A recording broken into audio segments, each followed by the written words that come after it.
Welcome to Arihant. आज का हमारा टॉपिक है विद्युत धारा। तो इसमें हम सबसे पहले पढ़ेंगे विद्युत आवेश। तो समझिएगा, जो प्रत्येक पदार्थ हमारा है वो प्रोटॉन, इलेक्ट्रॉन और न्यूट्रॉन से मिलकर बना होता है। तो प्रोटॉन पे जो चार्ज होता है उसको हम लोग E+ से लिखते हैं। इस पे जो आवेश होता है वो होता है हमारा +1.6 ×10⁻⁻19 कूलम, जबकि जो इलेक्ट्रॉन पे आवेश होता है वो होता है -1.6 ×10⁻⁻19 कूलम, और न्यूट्रॉन पे कोई आवेश नहीं होता है। यहाँ पे देखने वाली बात है कि जो हमारे पास प्रोटॉन है उस पर धनात्मक आवेश है, जबकि इलेक्ट्रॉन पर ऋणात्मक आवेश। यहाँ धनात्मक और ऋणात्मक का मतलब साइन के साथ नहीं है। यहाँ इसका मतलब है कि जो धनात्मक आवेश का नेचर है यानी प्रकृति है, उसके विपरीत प्रकृति का क्या होता है, आवेश इलेक्ट्रॉन पे होता है। अगर इन दोनों का सम किया जाए तो कुल आवेश क्या हो जाएगा, 0 हो जाएगा। तो यहाँ देखिएगा हमारे पास न्यूट्रॉन पे कोई आवेश नहीं होता है। जब भी किसी पदार्थ में इलेक्ट्रॉन की अधिकता या कमी होती है तो वह पदार्थ में एक गुण उत्पन्न होता है जो वैद्युत और चुंबकीय प्रभाव उत्पन्न करता है। जो विद्युत अथवा चुंबकीय प्रभाव उत्पन्न करता है, इस गुण को क्या बोलते हैं, इस गुण के उस पदार्थ का क्या बोलते हैं, आवेश बोलते हैं। चलिए आगे बढ़ते हैं, बात करते हैं। हाँ, यहाँ पे लिखा हुआ है किसी पदार्थ का वह गुण जिसके कारण उसमें विद्युत एवं चुंबकीय प्रभाव उत्पन्न होते हैं विद्युत आवेश कहलाता है। विद्युत आवेश को हम लोग Q से लिखते हैं और इसका जो मात्रक होता है कूलाम। ये हमारा SI मात्रक है और इसका जो है एक अदिश राशि है, ध्यान रखने वाली बात है। और जो हमारा किसी भी पदार्थ पे कितना आवेश है उसे गणना करने के लिए हमारे पास जो सूत्र है Q = होता है N × E। यहाँ ध्यान रखने वाली बात है कि N क्या होता है, एक पूर्णांक संख्या होती है, और E जो होता है वो आवेश यानी हमारे पास इलेक्ट्रॉन यानी हमारे पास बोल सकते हैं धनात्मक आवेश के बराबर होता है 1.6 ×10⁻⁻19 कूलम। अब समझने वाली बात है कि यहाँ पे क्या किसी वस्तु पे हमेशा धनात्मक आवेश आएगा क्या, नहीं। इसलिए यहाँ पे हम लोग आगे लगाते हैं प्लस और माइनस। प्लस और माइनस कब आता है, किसी भी वस्तु पे धनात्मक आवेश तब आता है जब उस पे इलेक्ट्रॉन की कमी होती है, और ऋणात्मक आवेश तब आता है जब इलेक्ट्रॉन की अधिकता होती है। तो यहाँ पे अब यहाँ समझने वाली बात है कि अगर मैं आपको एक क्वेश्चन से समझाऊं तो अगर किसी वस्तु पे 2 इलेक्ट्रॉन निकाल दिया जाए किसी वस्तु से, हमारे पास एक उदासीन वस्तु है, इससे 2 इलेक्ट्रॉन निकाल दिया गया है, तो जो इस पे आवेश आ जाएगा Q वो बराबर हो जाएगा, कितना निकाला गया, 2, यानी N की वैल्यू क्या हो गई, 2 हो गई, 2 × 1.6 ×10⁻⁻19 कूलम, यानी हो गया आपका 3.2 10⁻⁻19 कूलम, यानी धनात्मक आवेश आ गया। जब भी किसी वस्तु से इलेक्ट्रॉन निकाला जाएगा उस पर धनात्मक आवेश आएगा।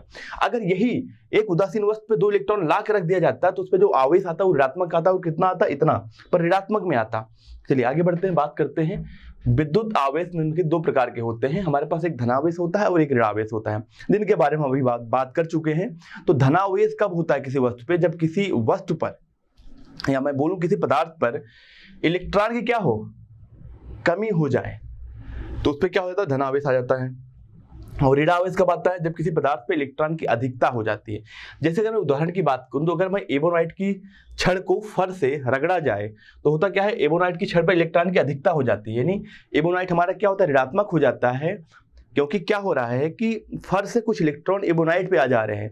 एबोनाइट हमारा क्या हो रहा है, ऋणात्मक हो जा रहा है, उतना ही धनात्मक हमारा क्या हो जा रहा है, फर उतना ही धनात्मक आवेशित हो जाता है। आगे बात करते हैं विद्युत धारा क्या होता है।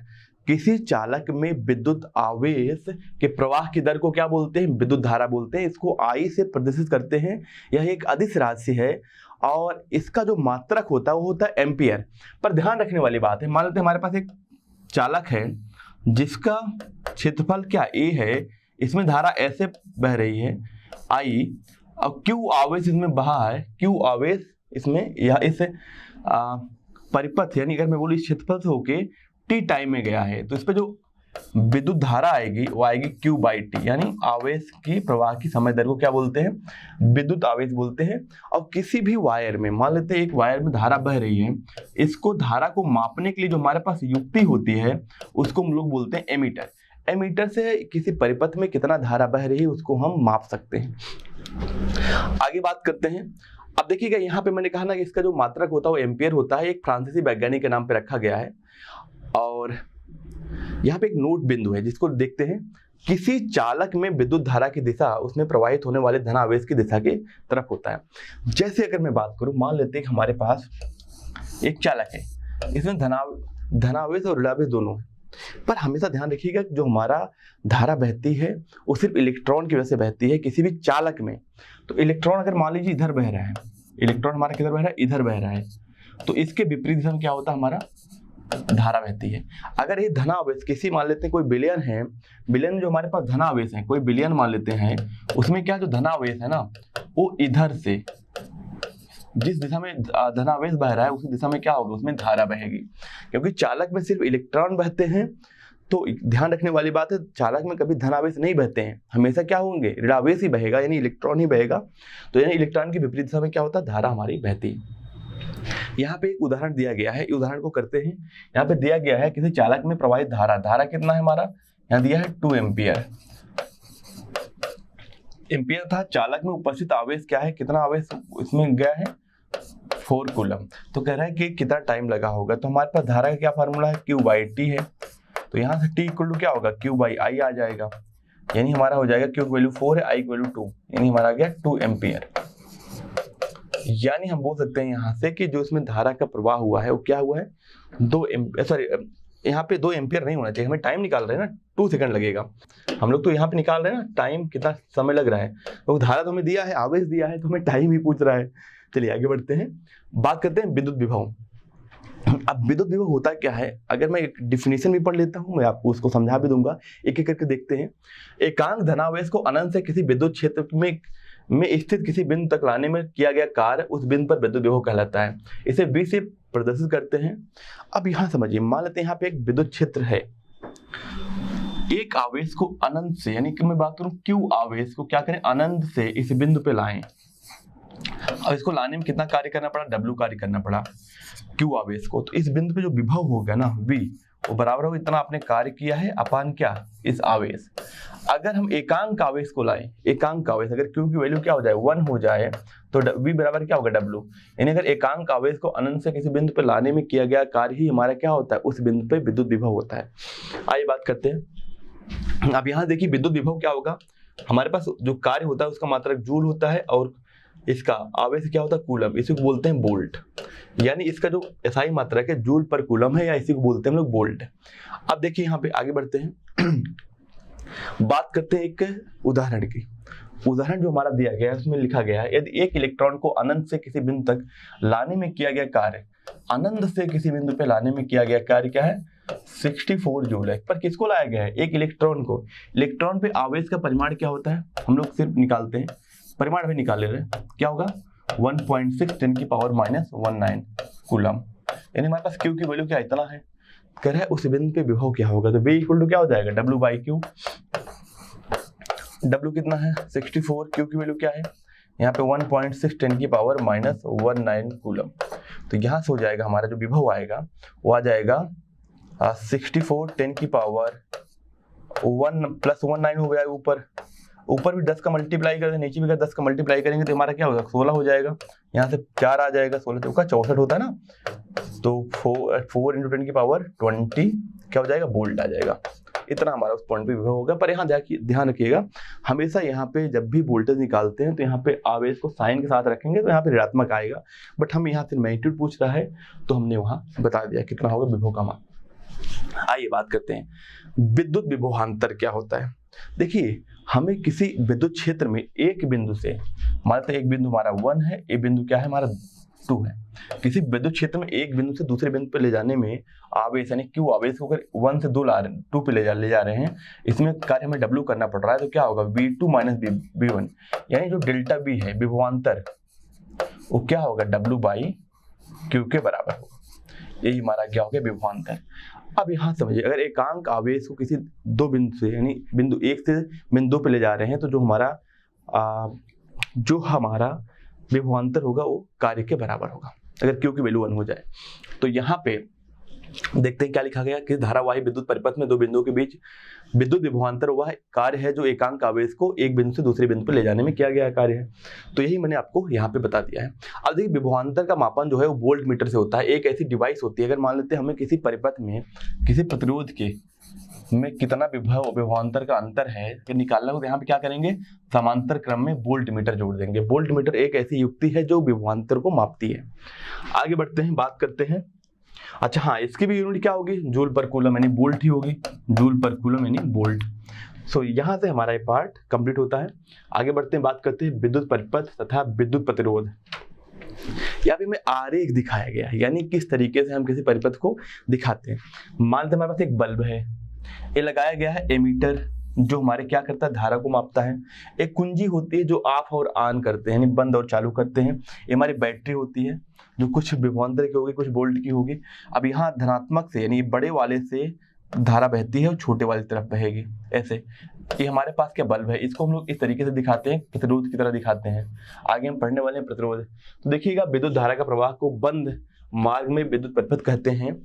प्रत्येक विद्युत परिपथ में विभिन्न अवयव होते हैं, जैसे सेल हो गया हमारा, ठीक है ना, विद्युत उपकरण बल्ब हमारा हो गया, स्विच हो गया हमारे पास, आदि लगे होते हैं, एमीटर लगा होता है जो धारा को मापता है। इस तरीके से इन सबको व्यक्त करते हैं। आइए, हमारे पास इनको व्यक्त करने के बहुत सारे तरीके हैं। अगर विद्युत सेल की बात करें तो विद्युत सेल को ऐसा दिखाते हैं हम लोग, ठीक है ना, विद्युत बल्ब को ऐसा दिखाते हैं। अगर हमारे पास क्या हो, कई सेल हो, सेल का संयोजन को ऐसे दिखाते हैं। पहला सेल हो गया, दूसरा सेल हो गया, तीसरा सेल हो गया, चौथा मान हमने उल्टा जोड़ दिया, इस तरह से देख लेंगे क्या हो गया, सेलों का संयोजन हो गया। प्रतिरोध को हम लोग इस तरह दिखाते हैं, प्रतिरोध इसको लिखते हैं आर से, बाद में बात करेंगे इसके बारे में। प्लग कुंजी यानी खुली कुंजी को हम लोग इस तरीके से देखते हैं। ये हमारा एक होता है प्रतिवर्ती प्रतिरोध या प्रतिरोध नियंत्रक। अब इसका मतलब है कि अगर मान लेते हैं ये हमारा पूरा प्रतिरोध 10 ओम का है, आगे पढ़ेंगे प्रतिरोध के बारे में, तो हम इसकी मदद से इसको 0 से 10 तक बढ़ा या घटा सकते हैं। आइए बात करते हैं प्लग कुंजी यानी बंद कुंजी, इसको यहाँ पे स्विच यहाँ पे क्या किया, इसको बोलते हैं बंद कुंजी। तार संधि, तार संधि मतलब हो गया जहाँ पे कई तार हो, 1 2 3 4, ये हमारा क्या हो गया, तार संधि हो गया।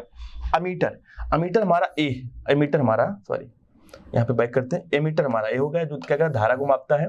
बात करते हैं, ये हमारा तार क्रॉसिंग ए है और हमारा वोल्ट मीटर ए है। यहाँ पे थोड़ा सा गलती हो गई है, वोल्ट मीटर हमारा क्या होगा, इस तरीके से वोल्ट मीटर होगा जो विभवांतर को मापता है। और हमारा क्या हो गया, तार संधि, तार क्रॉसिंग, एक दूसरे से अलग अलग जा रहा है। देखिए इसका मतलब नहीं दोनों एक दूसरे को काट रहे हैं, इसका मतलब एक दूसरे को ऊपर से जा रहा है, इसको बोलते हैं तार संधि। चलिए आगे बात करते हैं, बात करते हैं विद्युत प्रतिरोध। विद्युत प्रतिरोध क्या है, जब भी किसी परिपथ में धारा का प्रवाह हो रहा है, उस धारा का जो प्रतिरोध करता है, जो धारा में विद्युत धारा का, जो किसी चालक में विद्युत धारा का प्रतिरोध करता है, उसे हम लोग क्या कहते हैं, विद्युत प्रतिरोध कहते हैं। तो यहाँ पढ़ लेते हैं क्या लिखा हुआ है, किसी चालक का वह गुण जिसके कारण उसमें प्रवाहित होने वाली विद्युत धारा के प्रवाह के विरुद्ध करता है, का विरोध करता है, चालक का विद्युत प्रतिरोध कहलाता है। इसे आर से प्रदर्शित करते हैं। यदि किसी चालक के बीच का विभवांतर, मान लेते हैं कोई चालक है जिसका बीच के विभवांतर क्या है, हमारा V है, इनके बीच का विभवांतर क्या है, मान लेते हैं V है, और इसमें धारा I बह रहा है, तो जो इसका प्रतिरोध होगा ना वो V/I के बराबर होगा। अब यहाँ देखते हैं, आर से प्रतिरोध को दिखाते हैं, पर ध्यान रखने वाली बात है कि आर से दिखाते हैं, इसका मतलब क्या हो गया, हमारा वोल्ट हो गया, हमारा क्या होगा, इसका मात्रक SI क्या होता है, वोल्ट होता है, और इसका क्या होता है, एम्पियर होता है। वोल्ट पर एम्पियर क्या बोलते हैं, ओम बोलते हैं, इसको क्या बोलते हैं, ओम। इसका क्या हो गया, SI मात्रक ओम हो गया, इसको इस तरीके से दिखाते हैं, ओम इसका चिन्ह है। अब यहाँ पे देखिए सारा कुछ लिखा गया है।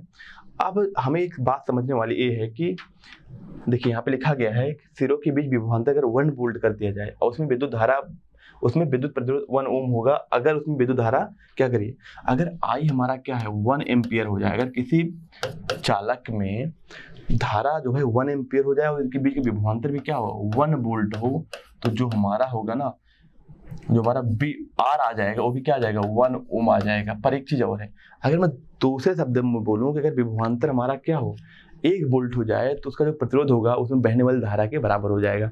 अगर बताइए हमें, अगर हमारा I क्या हो जाए, अगर सॉरी यहाँ पे नहीं मैंने उल्टा बोल दिया, दोबारा बोलते रहूं, अगर किसी परिपथ में धारा क्या हो 1 एम्पियर हो, उसमें जो उसका जो प्रतिरोध होगा वो उसके विभवांतर के बराबर होगा। मैंने थोड़ा सा उल्टा बोल दिया था, दोबारा मैंने करेक्ट कर लिया।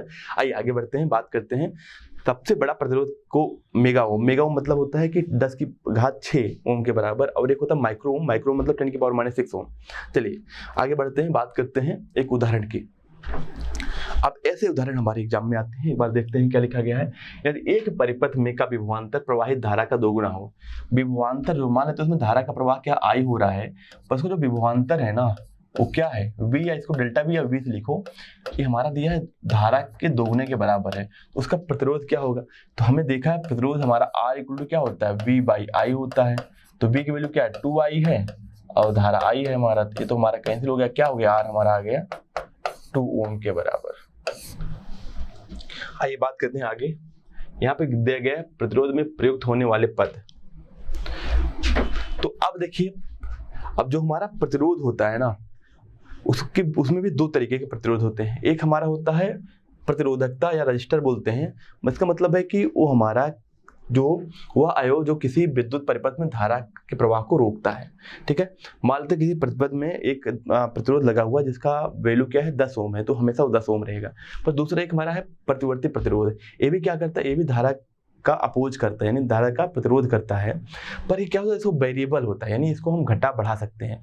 अगर किसी परिपथ में हम प्रतिवर्ती प्रतिरोध को इस तरीके से दिखाते हैं, इसका मान घटा और बढ़ा सकते हैं। अगर प्रतिरोध का मान घटाएंगे या बढ़ाएंगे तो उसमें धारा की वैल्यू बढ़ जाएगी, अगर बढ़ा देंगे प्रतिरोध तो धारा की वैल्यू क्या हो जाएगी, घट जाएगी। तो इसके मदद से हम क्या करते हैं, किसी भी परिपथ में धारा को कम और ज्यादा किया जा सकता है।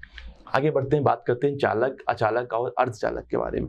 चालक जिसमें आसानी, चालक में क्या होता है, जो हमारे पास मुक्त इलेक्ट्रॉन की संख्या होती है वो बहुत ही ज्यादा होती है, जिसकी वजह से इसमें आसानी से विद्युत धारा का प्रवाह हो पाता है। जबकि अचालक में क्या होता है, मुक्त इलेक्ट्रॉन की संख्या बहुत कम होती है, इसमें विद्युत धारा का प्रवाह नहीं हो पाता है, हम बोल सकते हैं इसमें नगण्य जो है विद्युत धारा का प्रवाह होता है। तीसरा हमारा है अर्धचालक, जिसको हम लोग बोलते हैं इंग्लिश में सेमीकंडक्टर। ये इन दोनों के बीच का मामला है। अब क्या होता है, सामान्य अवस्था में अगर मैं बात करूं तो अर्धचालक में धारा का प्रवाह नहीं होता है, बट अगर हम उसका ताप बढ़ाते हैं तो उसमें क्या होता है, धारा का प्रवाह होने लगता है। पर जितना प्रवाह चालक में होता है उतना अर्धचालक में नहीं हो पाता है। पर एक चीज जान ली, हमारे पास जो अर्धचालक है वो हमारे लिए बहुत ही महत्वपूर्ण है, क्योंकि इसी की मदद से हम लोग जितने हमारे पास कंप्यूटर्स, LED, जितनी भी अभी की डिवाइसेज हैं प्रेजेंट टाइम में, जितनी भी हमारे पास एक्स्ट्रा डिवाइसेज आ रही हैं, लाइक हमारे पास डिजिटल बोर्ड, इसमें सारे कुछ में क्या लगा हुआ है, अर्धचालक लगा हुआ है। चलिए आगे बढ़ते हैं। अर्धचालक कुछ एग्जाम्पल्स हैं, सिलिकॉन और जर्मेनियम। आगे देखें, कह रहा है कि वे कारक जिन पर किसी चालक का प्रतिरोध निर्भर करता है। चलिए यहाँ पे बहुत इंपॉर्टेंट चीज है, आगे मैं जो आपको समझाने वाला हूँ सारी चीजें बहुत ही इंपॉर्टेंट है, एक एक करके देख लेते हैं। ये हमारे पास, मैं इसको इस तरीके से दिखा रहा हूँ, हमारे पास चालक है, ठीक है ना, इसका जो है इसमें धारा इस तरीके से प्रवाह हो रहा है, और ये हमारा क्या है, क्षेत्रफल है, इसका क्या लंबाई L है। इसका एक और टर्म होता है विशिष्ट प्रतिरोध, यानी ये चालक किससे बना हुआ है इस बात पे क्या निर्भर करता है। अगर कापर है तो उसका विशिष्ट प्रतिरोध अलग होगा, आयरन है तो उसका अलग होगा, एल्युमिनियम है तो उसका अलग होगा। तो देखिए जिसमें इसका जो प्रतिरोध होता है, इसको हम लोग ऐसे भी दिखाते हैं इस पूरे चालक को, जो इसका प्रतिरोध होता है ना वो इसके लंबाई के समानुपाती है, यानी जितना ज्यादा लंबा हमारा क्या होगा, चालक होगा, उतना ही ज्यादा प्रतिरोध होगा। और जो प्रतिरोध होता है ना वो उसके क्षेत्रफल के व्युत्क्रमानुपाती होता है, यानी जितना ज्यादा क्षेत्रफल होगा उतना क्या होगा, उतना कम प्रतिरोध होगा। और जो हमारा यहाँ से प्रतिरोध आता है ना वो हो जाता है यहाँ पे समानुपाती इसके L/A के। जब इसको हटाते हैं तो यहाँ पे आता है R = ρL/A। रो को बोलते हैं लोग विशिष्ट प्रतिरोध, और ये हमारा क्या हो गया, प्रतिरोध हो गया। तो जान लीजिए एक अलग अलग चालक का विशिष्ट प्रतिरोध अलग अलग होता है। पर अगर हमारे पास मान लेते कापर है, चाहे कापर ऐसा बना हो चाहे कापर हमारा ऐसा कुछ बना हो, इसका विशिष्ट प्रतिरोध क्या होगा, दोनों का सेम ही होगा। तो किसी एक पदार्थ का जो विशिष्ट प्रतिरोध होता है वो उसके आकार पे नहीं डिपेंड करता। चलिए आगे बात करते हैं। यहाँ पे देखो क्षेत्रफल पे हमने दिखा दिया है, क्षेत्रफल के क्या होता है, व्युत्क्रमानुपाती होता है। पदार्थ की प्रकृति यानी जिसको हम लोग बोलते हैं रजिस्टिविटी, यानी हमने बोला ना विशिष्ट प्रतिरोध है, तो यानी यदि समान लंबाई के समान अनुप्रस्थ काट के क्षेत्रफल के तारों में भिन्न भिन्न पदार्थ से निर्मित किया जाए तो उनका प्रतिरोध भी क्या होगा, भिन्न भिन्न होगा। जैसे मैं आपको समझा दूं कि हमारे पास एक इस तरह के है, इसकी लंबाई क्या है, L है, क्षेत्रफल A है, इसका विशिष्ट प्रतिरोध क्या है, ρ1 है। और दूसरा हमारा क्या है, क्षेत्रफल सेम है, A है, लंबाई क्या है, L है, इसका विशिष्ट प्रतिरोध क्या होगा, जो है √2 है। तो दोनों का प्रतिरोध भी अलग अलग होगा, क्योंकि अगर समान आकार के चालक हैं पर अलग अलग पदार्थ से बने हैं तो उनका प्रतिरोध भी अलग अलग होगा। ताप क्या होता है, ताप बढ़ाने पे जो चालक होता है ना उसका प्रतिरोध क्या हो जाता है, बढ़ जाता है। चलिए आइए, तो यानी यहाँ पे विशिष्ट प्रतिरोध दिखाया गया है, और रो को हम लोग क्या बोलते हैं, विशिष्ट प्रतिरोध बोलते हैं। किसी चालक का प्रतिरोध तार की लंबाई L के अनुपातिक तथा अनुप्रस्थ काट A के व्युत्क्रमानुपाती होता है। यहाँ पे आ गया रो हमारे पास। यहाँ देखिए, हमने ये आपको फार्मूला पहले भी बता चुका हूँ, R इक्वल टू क्या होता है, रो L बाई ए। पर यहाँ समझने वाली बात है, अगर मैं बात करूँ रो को, तो रो को क्या लिख सकते हैं, रो को लिख सकते हैं R A बाई एल। इसकी मदद से हम इसका क्या निकाल सकते हैं, SI मात्रक क्या होता है, इसको निकाल सकते हैं। आइए निकालते हैं SI मात्रक क्या होता है। तो देखिए, रेजिस्टेंस यानी प्रतिरोध का क्या होता है, SI मात्रक ओम होता है। क्षेत्रफल क्या है, मीटर स्क्वायर, अपान क्या होगा इसका, मीटर होगा। मीटर से मीटर कैंसिल होगा, क्या आ गया, ओम मीटर आ गया। तो ओम और मीटर क्या है, इसका SI मात्रक है। आगे बढ़ते हैं। अच्छा हाँ, यहाँ ध्यान रखने वाली बात है, जो हमारा विशिष्ट प्रतिरोध होता है वो हमारा एक अदिश राशि है। बात करते हैं रो, एक नियतांक इसे बोलते हैं विशिष्ट प्रतिरोध या विद्युत प्रतिरोधकता भी बोलते हैं। इसका दूसरा नाम भी है क्या, विद्युत प्रतिरोधकता। इसको इंग्लिश में बोलते हैं स्पेसिफिक रेजिस्टिविटी या इलेक्ट्रिकल रेजिस्टिविटी बोलते हैं। Rho equal to R A by L आ गया। यहाँ से मैंने देख लिया, अगर हमारे पास क्षेत्रफल की वैल्यू क्या हो जाए, 1 मीटर स्क्वायर हो जाए, और उस चालक का जो है लंबाई क्या 1 मीटर हो, उस कंडीशन में जो विशिष्ट प्रतिरोध होगा वो प्रतिरोध के बराबर हो जाएगा। अब देखिए, यहाँ पे कुछ और भी लिखा गया है जिसको हम लोग अलग अलग समझते हैं कि एक धातु के अलग अलग लंबाई के दो टुकड़े करने पर भी उसकी प्रतिरोधकता क्या रहेगी, समान रहेगी। वही जो मैंने आपको बताया, चाहे हमारे पास कॉपर का चाहे जैसा वायर रहे, चाहे टेढ़ा मेढ़ा रहे, चाहे उसकी बहुत ज्यादा क्षेत्रफल हो जाए, लंबाई कम हो जाए, कैसे भी हमारे पास 2-3 प्रतिरोध अलग अलग डायमेंशन के हो, डायमेंशन का मतलब हो गया यहाँ पे अलग अलग उनकी लंबाई हो, चौड़ाई हो, क्षेत्रफल अलग अलग हो, तब भी उनका विशिष्ट प्रतिरोध क्या रहेगा, एक समान रहेगा। आइए आगे बात करते हैं। यहाँ पे कुछ का विशिष्ट प्रतिरोध यानी प्रतिरोधकता दिया गया है। यहाँ पे देखते हैं, सबसे कम सिल्वर का होता है चालक में, फिर कॉपर का, फिर एल्युमिनियम का, यानी सबसे कम प्रतिरोध सिल्वर का होता है। बट हमारे पास सिल्वर का जितनी भी हमारे यहाँ घरों पे वायरिंग होती है उसमें सिल्वर नहीं यूज किया जाता, क्योंकि बहुत ही महंगा है, लोग इसको काट के लेकर जाएंगे। चलिए, कॉपर यूज करते हैं जनरली, वैसे ये भी काफ़ी कॉस्टली होता है, बट उसके बाद के जो वायर्स होते हैं थोड़ा सा सस्ते होते हैं। अब मैं अगर बात करूँ मिश्र धातुओं में, तो मिश्र धातुओं में हमारे पास कॉपर तथा निकिल का मिश्र धातु होता है ना, उसका प्रतिरोध इतना होता है। मैग्नीज, कॉपर और Mn और निकिल का जो मिश्र धातु का इतना होता है। तो अलग अलग का दिया गया, इसको आपको याद रखने की जरूरत नहीं है। फिर भी देखिए, यहाँ पे जो हमारे पास सबसे कम प्रतिरोध जो होता है चालक के होते हैं। उसके बाद अगर मैं बात करूँ प्रतिरोधकता, ये मैं बात करूँ विशिष्ट प्रतिरोध सबसे कम चालक के होते हैं। फिर हमारे पास क्या होते हैं, मिश्र धातुओं के, और सबसे ज्यादा क्या होते हैं हमारे पास विद्युत रोध, यानी हमारे पास जो 3 चालक हो गया, अर्धचालक और अचालक। अचालक के सबसे ज्यादा होते हैं, इसीलिए अचालक का प्रतिरोध बहुत ज्यादा होता है, क्योंकि इसका विशिष्ट प्रतिरोध भी बहुत ज्यादा है, और इसकी वजह से इसमें क्या होता है, इसमें धारा का प्रवाह नहीं हो पाता है। आगे बात करते हैं, दिए गए पदार्थ में किसी L लंबाई तथा A मोटाई के तार का प्रतिरोध क्या है, 4 ओम है। चलिए, हमारे पास एक पदार्थ दिया गया है जिसका क्या है, यहाँ पे दिखाया गया है, उसका क्षेत्रफल क्या है, A है, और इसकी लंबाई क्या है, इसकी लंबाई L है, और कह रहा है कि इसका जो प्रतिरोध है, प्रतिरोध क्या हो जाएगा, इसका हम लोग यहाँ पे विशिष्ट प्रतिरोध नहीं दिया गया है तो इसको हम लोग रो मान ले रहे हैं। इसका जो प्रतिरोध हो जाएगा R, एक क्या हो जाएगा, रो L बाई A के बराबर। ये कितना दिया है हमारे पास, 4 ओम दिया है, 4 ओम के बराबर। कह रहा है कि अगर इसी पदार्थ का, देखिए इसी पदार्थ का किसी अन्य तार का प्रतिरोध क्या होगा, अगर उसकी लंबाई क्या हो, उसकी लंबाई L बाई 2 हो जाए, L बाई 2, और उसका क्षेत्रफल क्या हो जाए हमारा 2a हो जाए, तो इसका प्रतिरोध क्या होगा, तो जो इसका प्रतिरोध होगा R डैश मैं बोल दे रहा हूँ। देखिए, क्योंकि सेम पदार्थ दोनों है तो इसकी रेजिस्टिविटी क्या होगी, रो ही हो जाएगी। यानी अगर मैं बात करूँ इसका विशिष्ट प्रतिरोध, तो R डैश जो होगा, रो L की वैल्यू क्या है, L बाई 2 है, अपान A क्या है, 2a है। यहाँ से जो R डैश आ जाएगा वो आ जाएगा रो L बाई 4a। अब देखिए, रो L बाई A की वैल्यू 4 ओम दिया गया है, तो यहाँ पे रो L बाई A की वैल्यू हम लोग रख देंगे 4 बाई 4, कितना आ गया हमारे पास, 1 ओम आ गया। तो इसका प्रतिरोध क्या आ जाएगा, 1 ओम आ जाएगा। चलिए आगे बढ़ते हैं, बात करते हैं ओम का नियम। तो ओम का नियम ये कहता है कि किसी भी चालक के अगर दो बिंदुओं के बीच का जो चालक के दो बिंदुओं के मध्य, तो दो बिंदुओं के बीच का जो विभवांतर है, चलिए यहाँ समझिएगा, हमारे पास एक चालक जिसका प्रतिरोध क्या है, आर मान लेते हैं, और ये दो बिंदु है, इनके बीच का विभवांतर क्या वी है, और इसमें धारा कितना प्रवाह रहा आई। तो ओम के नियम के अनुसार स्थिर ताप और दाब पर इसमें बहने वाली धारा इन दो बिंदुओं के बीच की विभवांतर के क्या है, अनुक्रमानुपाती होता है। जब ये चिन्ह हटाते हैं तो एक आता है आर, यानी आई इंटू आर हो जाता है। यही हमारा क्या है, ओम का नियम है। यही हमारा क्या है, ओम का नियम है। तो एक बार पढ़ लेते हैं सारी चीजें। ओम के नियम के अनुसार किसी धातु के तार में प्रवाहित होने वाली विद्युत धारा उस तार के सिरों के मध्य उत्पन्न विभवांतर V के अनुक्रमानुपाती होता है, जबकि तार का ताप और दाब निश्चित होना चाहिए। यहाँ पे ताप ही दिया है, पर दाब भी जनरली जो है लिखा होता है। चलिए आगे बढ़ते हैं। दूसरे शब्दों में जब किसी चालक में ताप और अन्य भौतिक अवस्थाएं, यहाँ पे लिख दिया गया ना, अन्य भौतिक अवस्थाएं लाइक लंबाई, क्षेत्रफल आदि यानी दाब वगैरह नहीं बदलती हैं, तो उसके सिरों में लगाए गए विभवांतर उसमें बहने वाली धारा के अनुक्रमानुपाती होता है।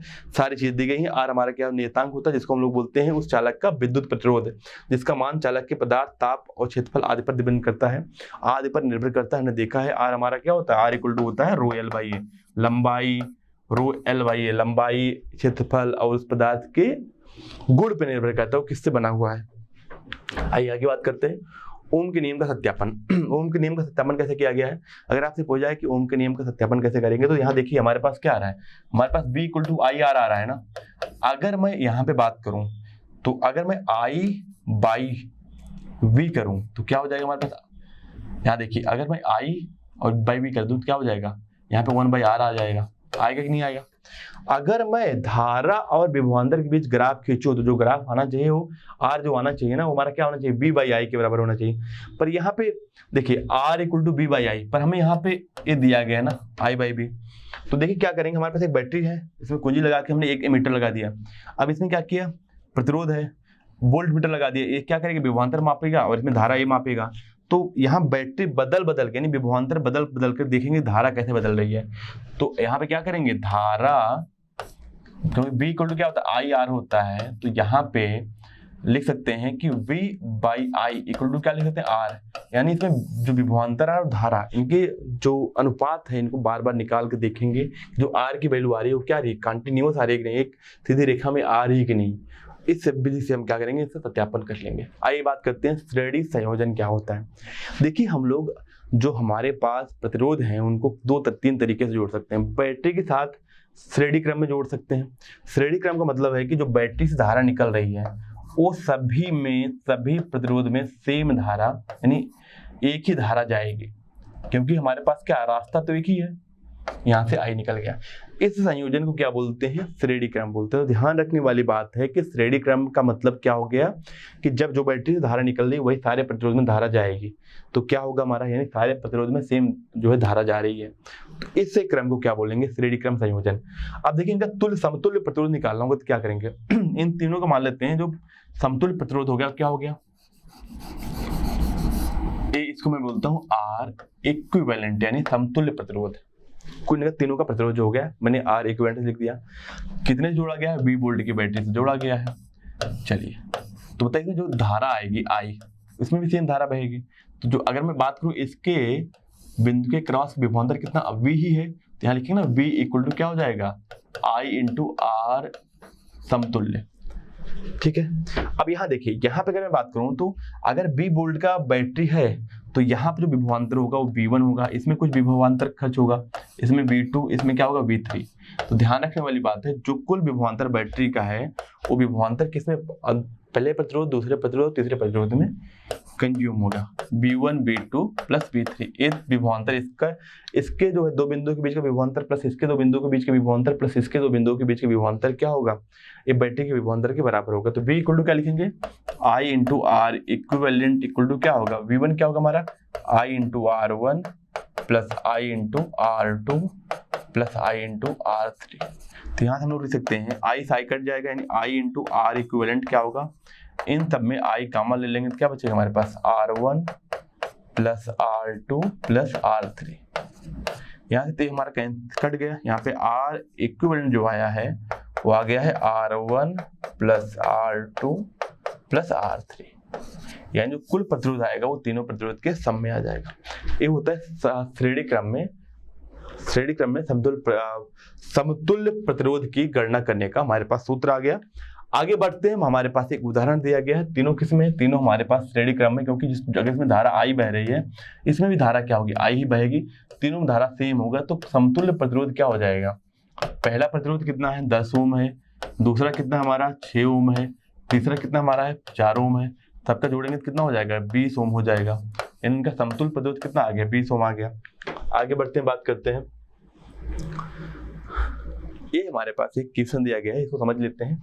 यहाँ पर एक विद्युत लैंप जिसका प्रतिरोध क्या दिया है, इसका प्रतिरोध दिया है आपका 30 ओम। 30 ओम है। कह रहा है कि प्रतिरोध का चालक जो है 10 वोल्ट की बैटरी से में दिखाए अनुसार संयोजित है। कह रहा है कि परिपथ का कुल प्रतिरोध क्या होगा। तो देखिए, अगर जो धारा इसमें बहेगी वही इस प्रतिरोध में बहेगी, वही इस बल्ब में बहेगी, दोनों प्रतिरोध ही हैं, दोनों किसमें श्रेणी क्रम में है, तो कुल प्रतिरोध क्या हो जाएगा, पहला 4 प्लस कितना 30 कितना क्या हो गया 34 हो गया। यहाँ पे दूसरा कह रहा है परिपथ में प्रवाहित धारा क्या होगी। देखिए धारा क्या होगी, धारा हमारा होता है I इक्वल टू क्या होगा B अपान कुल समतुल्य प्रतिरोध।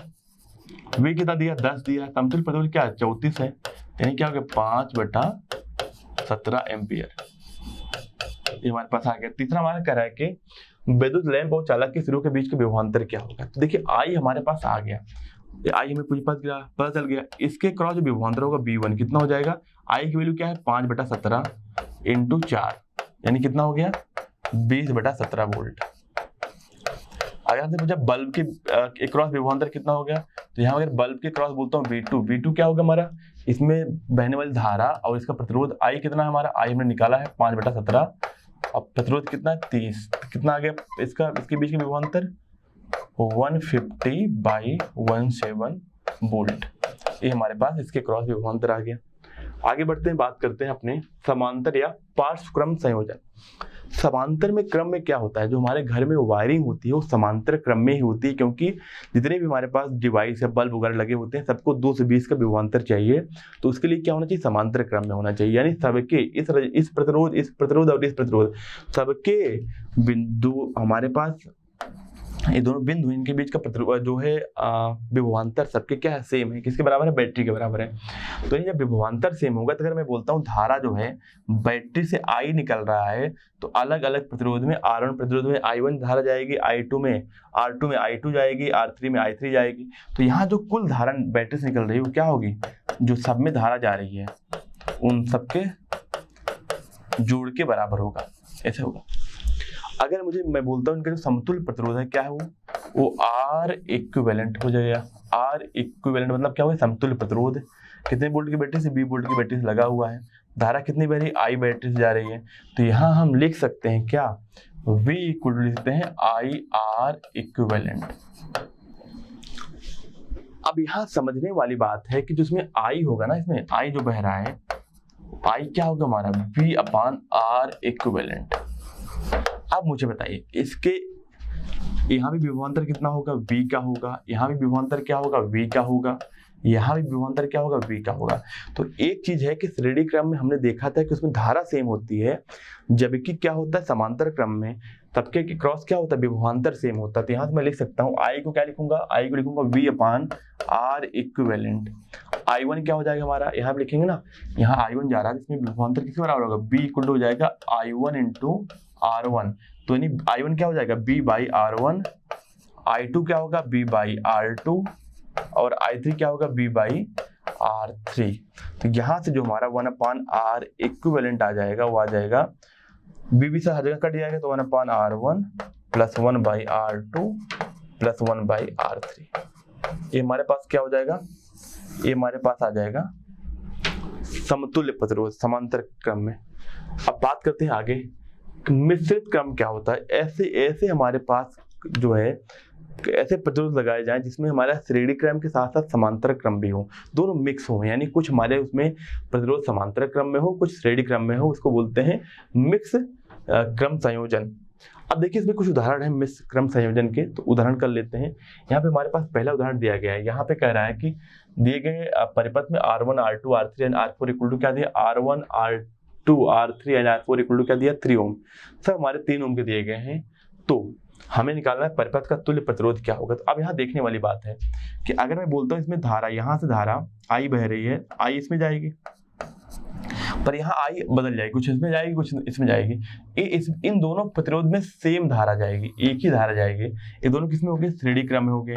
इनका तुल्य प्रतिरोध क्या हो जाएगा, R2 प्लस R3। तुल्य प्रतिरोध क्या होगा इनका, R इक्विवेलेंट हो जाएगा, क्योंकि श्रेणी क्रम में क्या होगा 3 प्लस 3, यानी कितने हो गए 6 ओम हो गया। अब देखिए, अब अगर मैं इस परिपथ को बनाऊं तो मैं डायरेक्ट बनाता हूँ परिपथ को। ये हमारे पास बैटरी हो गई, ये कितने ओम का हो गया, ये 3 ओम का हो गया हमारा। ये कितने ओम का हो गया, ये हमारे पास हो गया 6 ओम का। और यहाँ पे क्या हो गया हमारे पास, एक और प्रतिरोध है, यहाँ पे हो गया 3 ओम का। ये हमारे पास यहाँ लगा हुआ एमीटर, चलिए उसे नहीं दिखा रहा हूँ, बट यहाँ पे 6 ओम हो गया, बट इसके साथ क्या है 3 ओम का और भी है, ऐसा जुड़ा गया ना 3 ओम। अब देखिए इनके यहाँ और यहाँ के बीच का विभवांतर क्या है, जो विभवांतर इसके बीच का है 6 ओम का, वही विभवांतर क्या है 3 ओम का है। ये दोनों किसमें हो गए, ये दोनों समांतर क्रम में हो गए। अब इनका तुल्य प्रतिरोध निकाला हुआ, क्या लिखेंगे 1/R इक्विवेलेंट इक्वल टू क्या 1/R1 1/3 प्लस 1/6, कितना हो जाएगा आपका, एलसीएम लेते हैं कितना होगा 18, यहाँ बचेगा 6 प्लस 3, यानी यहाँ पे लिख सकते हैं R इक्विवेलेंट जो आएगा वो 18/6 प्लस 3 क्या होगा 9, यानी क्या आ जाएगा 2 ओम आ गया। तो अब क्या हो जाएगा, अब हमारे पास जो प्रतिरोध बचेगा ये बैटरी हो गई जो भी वोल्ट की होगी। चलिए यहाँ हमारे पास एक प्रतिरोध क्या हो गया 3 ओम का हो गया। इन सब का समतुल्य प्रतिरोध कितना आ गया हमारे पास 2 ओम आ गया, यानी हमारे पास ये 2 ओम आ गया। और एक हमारे पास क्या है 3 ओम का और प्रतिरोध है। अब तीनों क्या हो गए, तीनों हो गए श्रेणी क्रम में, तो R इक्विवेलेंट क्या हो जाएगा इन सबका R1 and 3 plus R2 2 plus R3 3, कितना होगा 6 प्लस 2, यानी 8 ओम हो गया हमारे पास। इनका आ गया समतुल्य प्रतिरोध आ गया 8 ओम।